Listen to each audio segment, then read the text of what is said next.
Hello guys and welcome to our new playlist, Mythology with AtomZilla. Each video is going to be about mythologies from all over the world, what shapes our societies now, and our existential outlook on life. Today, as this playlist first video, we begin with the Greek gods.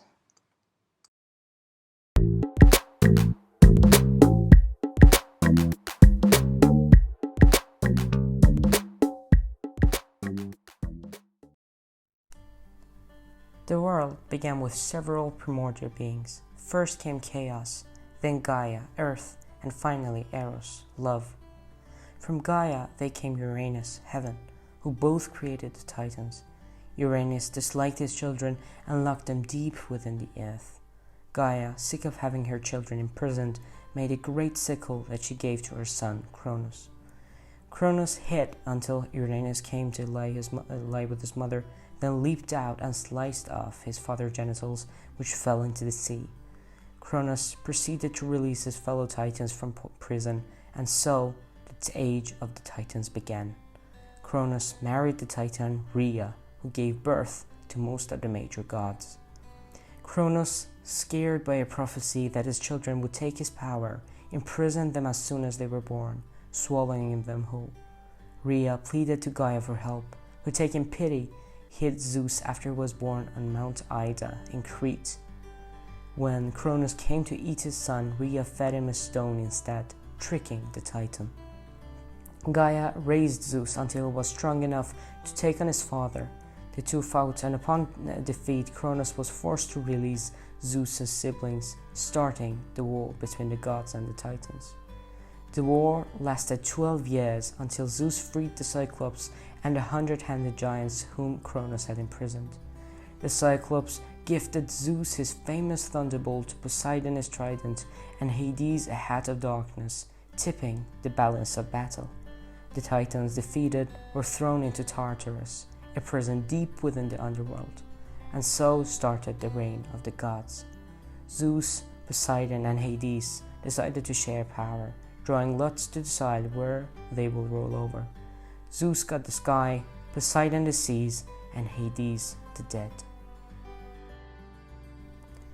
Zeus, king of the gods, ruled from his throne on Mount Olympus, home of the immortals, often using his symbols of the thunderbolt and eagle to warn or encourage mortals.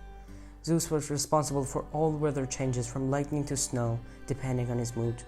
He was also a protector of the home and strangers, meaning that being a bad host could land you in deep trouble.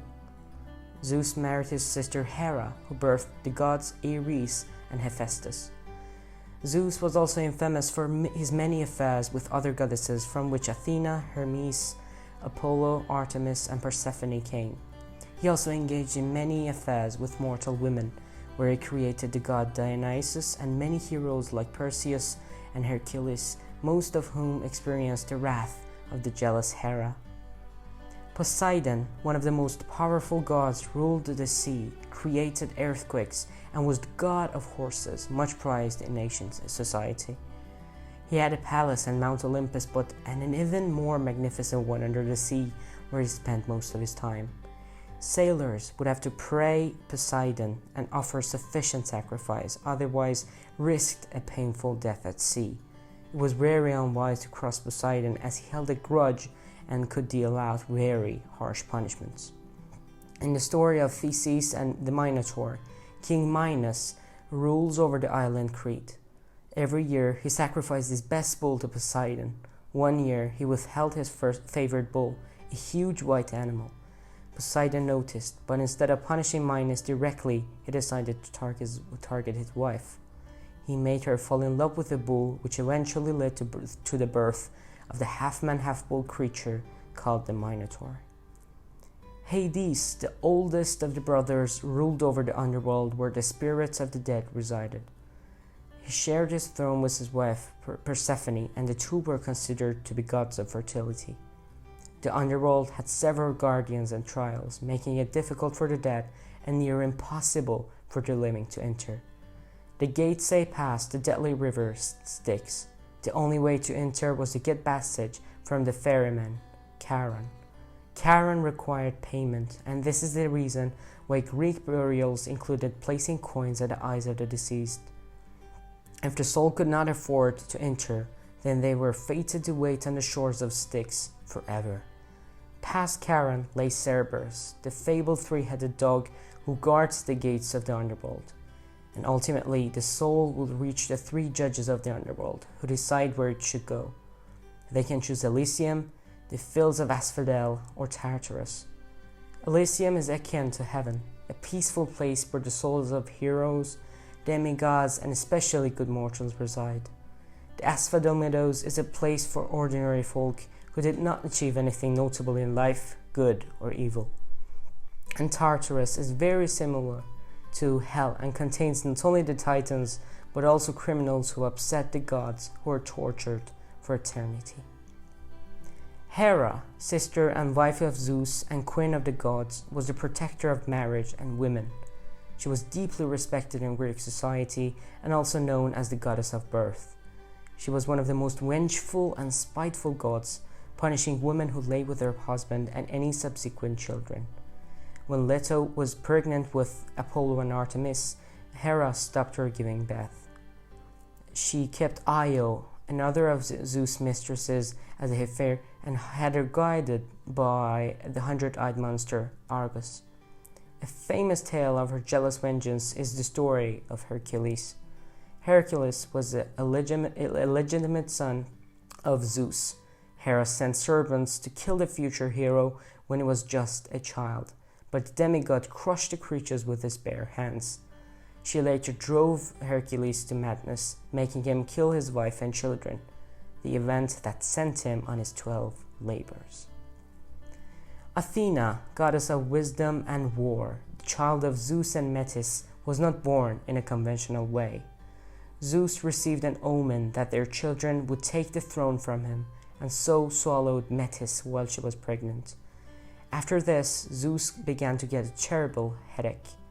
He asked a fellow immortal thought to be the fastest to split his head open with an axe.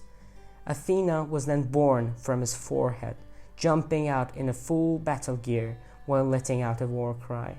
Athena had an affinity for heroics, coming to the aid of heroes like Perseus and Hercules. Her favorite was Odysseus, who she worked hard to keep safe so he could return to his homeland. Athena was highly revered in Athens, which was named after her. She competed with Poseidon for the city, both of whom attempted to give it the best gift. Poseidon struck the ground with his trident, making a stream of water rise up. Athena kicked the earth and caused the first olive tree to emerge. Gods deemed Athena victorious, and the city took her name. Athena was also one of the sacred virgin goddesses, and so in her honor, the temple built on the Acropolis in Athens was named the Parthenon, which comes from Parthenos, meaning the virgin. Ares was the bloodthirsty and cruel god of war. Neither god nor mortal particularly liked Ares. The warfare he represents is not honorable nor heroic, but rather the primal rage and also the bloodshed of the battlefield. Ares had a relationship with the goddess Aphrodite, who was married to the god Hephaestus. The two would sleep together whenever her husband was away. When Hephaestus found out, he made an invisible net and hung it over his bed, and told his wife he was going away. He hid, and as soon as Ares and Aphrodite got into bed together, they were trapped in a net and unable to move. Hephaestus called upon all the gods, inviting them to see the two naked immortals trapped in the net. Laughter burst out everywhere, and it was only due to the intervention of Poseidon that the two were released. Aphrodite was the goddess of beauty and love, responsible for sexual attraction in both mortal and immortal alike, often using her powers for her own amusements. Accounts of her birth vary from her either being born from the genitals of Uranus or as another illegitimate child of Zeus. Aphrodite had a pivotal role in the Trojan War when Prince Paris of Troy was tasked with giving an apple to the fairest goddess. Hera, Athena, or Aphrodite, each promising him something different in return. Paris chose Aphrodite, who promised him the most beautiful woman in the world, Helen. Helen was married to the king of Sparta, Menelaus. Aphrodite put Helen under a spell when Paris came to visit Sparta, making her run away with him. King Menelaus and his brother Agamemnon raised a massive army to go take Helen back from Troy, and so started the Trojan War. Goddess of the hunt and twin sister of Apollo, Artemis was a deadly archer and an important member of Olympus. She watched over hunters as well as their prey, ensuring the wilderness was kept in check. Artemis is also prized for her virginity and guarded it jealously. The hunter Actaeon once stumbled upon her naked as she was bathing. Artemis proceeded to change the man into a deer and set his 50 hunting dogs upon him, giving him a painful death for his mistake. Twin brother of Artemis, Apollo, was a god of many things. He was a god of archery, but also of light and music, seen with a lyre as much as a bow. Apollo is closely linked with prophecy. He was born on Delos and honored the island by setting up an oracle there. He later traveled to Mount Parnassus and slew the great snake Pytho. He created a temple where he had achieved the feat, marking the foundations for where the famous oracle of Delphi would reside. Hermes, the messenger of God and patron of thieves, known as a trickster among the Greek gods. He often pulled pranks and stole from other divinities. When he came of age, he assumed the role of messenger, taking a golden rod with him as a mark of his authority. He is often seen with a winged helmet and sandals, which he used to fly around and deliver messages. Demeter, the goddess of farming and watcher of the harvest. The one thing she prized more than anything else was her daughter Persephone. It happened that Hades was also interested in Persephone, as he had fallen in love with her. One day, while the girl was picking flowers, he opened up the ground and dragged her down to the underworld. Demeter was distraught when she found out and searched for her daughter for 9 days and nights, until the sun god Helios revealed her captor's identity. Demeter locked herself indoors for an entire year, refusing to come out until Persephone was returned. Without the goddess of farming, the world went to famine. In order to save the world, Zeus ordered Hades to release Persephone. Hades had fed the girl the food of the dead, a pomegranate, meaning that she was bound to her. After much discussion, Zeus decided that Hades could have Persephone for 3 months of the year, and Demeter could have her for the other 9 months. This explains why the winter months are cold and the plants die as Demeter waits for her daughter to return from the underworld.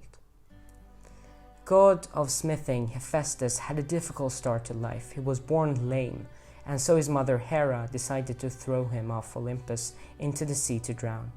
He later returned to the home of the gods and was given Aphrodite as wife by Hera to reconcile with him. He was a great inventor and fashioned many of the palaces on Olympus. He also fashioned the equipment of many heroes, such as Achilles, who he created armor and a magnificent shield for. God of wine and parties, Dionysus was perhaps the most fun of the Olympians. Frenzied women called Maenads and a half-goat man called Satyrs followed him. He had a huge cult following him in Greece, where his followers would participate in mass drinking and the orgies his mythological companions were so well known for. The Greek gods represent humanity at its best and worst, from the violent and destructive Ares, tricky Hermes, and vengeful Hera to the beautiful Aphrodite. These 12 gods and goddesses oversaw every aspect of human life and gave meaning to the world that people saw around them. And references to it can be found throughout modern life in science, arts, literature, language, even nowadays. Tales passed down from each generation, showing them to be the most influential deities in human history that continue to have a significant impact to this day.